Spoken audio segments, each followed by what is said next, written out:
ঠিক সেই দিন আমি যখন ডাইনিং এ যাই তখন দেখলাম যে ডাল আর মুরগির মাংস দিয়ে মেয়েদের খাবার দেওয়া হয়েছে। একটা চ্যাম্পিয়ন দল এসেছে।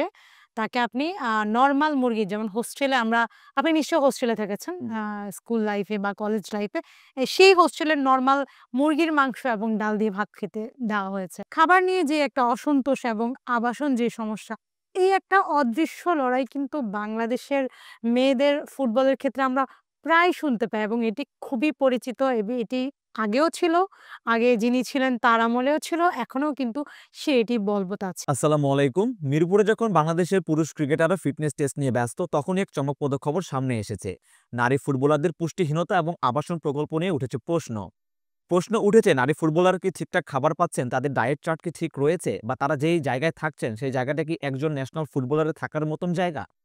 এই বিষয়ে নারী উইংয়ের প্রধান মাহফুজা রহমান কিরণের কাছে প্রশ্ন করা হয়েছিল এবং তিনি স্পষ্টই বলে দিয়েছেন ফুটবলারদের খাবারের যেই ডায়েটটা দেয়া হয় সেটা পুষ্টিবিদের পরামর্শ মেনেই নাকি দেয়া হচ্ছে। সেখানে নাকি রুই মাছ থেকে শুরু করে গরু খাসি, কখনো কখনো নাকি ইলিশ মাছও নাকি দেয়া হয়, কিন্তু ভেতরের খবর বলছে ভিন্ন কথা। ফুটবলারদের সাথে কথা বলে অনেক ভেতরের খবর বাইরে এসেছে। আর এসব বিষয় নিয়ে কথা বলার জন্য আজ আমার সাথে আছেন আমাদের সবার প্রিয় ক্রীড়া সাংবাদিক হিমু আক্তার। কেমন আছেন? ভালো আছি। চমকপ্রদ একটি নিউজ গতকালকে আমরা দেখলাম যে নারী ফুটবলাররা যেখানে থাকছেন বাফুফে ভবনের ভেতরে, তাদের যে থাকার জায়গাটা, সেখানে তাদের খাবারের মান নিয়ে প্রশ্ন উঠেছে, তাদের আবাসন প্রকল্প নিয়ে প্রশ্ন উঠেছে, তারা যেই জায়গায় থাকছেন সেই জায়গাটা নিয়ে প্রশ্ন আছে। আমরা ফুটবলারদের জায়গা থেকে অনেক কমপ্লেইন শুনছি, তারা বাফুফের এই যে সিস্টেমটা আছে এই সিস্টেমে তারা আসলে সন্তুষ্ট নয়। তো এই ব্যাপারে আপনার কাছে কি ইনফরমেশন আছে বা আপনি কতটুকু জানতে পেরেছেন?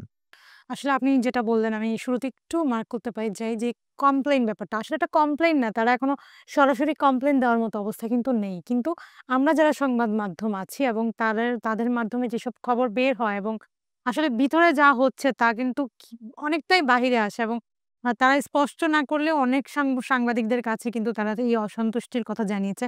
আমি জাস্ট আমার পার্সোনাল ছোট্ট একটা কথা দিয়ে শেয়ার করতে চাই। যেদিন সাফ জিতে বাংলাদেশের নারীরা ২য় বারের মতো সাফ চ্যাম্পিয়ন হয়ে দেশে ফিরে, সেদিন সবাই যখন নারীদের ছাদখোলা বাসে আপনি শোডাউন দিচ্ছে, পুরা শহর শোডাউন করতে, করতে আসে এবং সবাই ব্যস্ত নারীদের নিয়ে।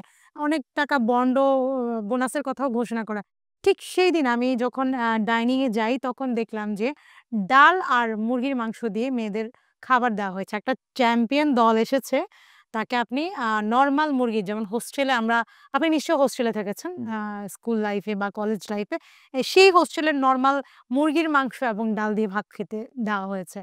সো আমি সবসময় এটা আমি না, এটা সবাই বলবে যে খাবারের যে অভাব এবং মানে একটা অভাব বলব না, খাবার নিয়ে যে একটা অসন্তোষ এবং আবাসন যে সমস্যা, এই একটা অদৃশ্য লড়াই কিন্তু বাংলাদেশের মেয়েদের ফুটবলের ক্ষেত্রে আমরা প্রায় শুনতে পাই এবং এটি খুবই পরিচিত এটি আগেও ছিল। আগে যিনি ছিলেন তার আমলেও ছিল। এখনো কিন্তু সে এটি বলবৎ আছে আমি বলে মনে করি। এই সম্প্রতি লাওসে গিয়েও কিন্তু মেয়েরা খাবারের অভাবে কষ্ট পেয়েছেন। আমরা কোচ পিটার বাটলারের কথা বলব। তিনি তো তার একটা উদ্ধৃতি দিতে চাই। তিনি তো স্পষ্ট বলেছেন যে এভাবে খাবারের অভাব হয়ে তো আর আপনার পেশাদার ফুটবলার আপনি তৈরি করতে পারবেন না। একটা ফুটবলার মানে কি? আপনার কমপ্লিট প্যাকেজ। তার হচ্ছে আপনার নিউট্রিশন, মানসিক স্বাস্থ্য, ট্রেনিং, তারপর ফুড, স্বাস্থ্য, ডায়েট প্ল্যান সবকিছু কিন্তু স্পষ্ট থাকতে হবে। তাকে কিন্তু মাঠে এফোর্ট দিতে হচ্ছে। আবার তার উপর সে একজন নারী। অবশ্যই পারফরম্যান্স তো আর এমনি হ্যাঁ, এমনি আসে না। পারফরম্যান্স আপনি এত বিশ্বসেরা মানের আপনি পারফরম্যান্স পাচ্ছেন। অবশ্যই আপনি তাদেরকে বিশ্বসেরা মানের ডায়েট, ফুড এবং ট্রেনিং থেকে শুরু করে সবকিছু তো সেভাবেই দিতে হবে, তাই না? আপনি মানে ফলাফল পাচ্ছেন 100 কিন্তু দিচ্ছেন তাদের আ 40 বা 30% এরও নিচে, তাহলে তো হচ্ছে না।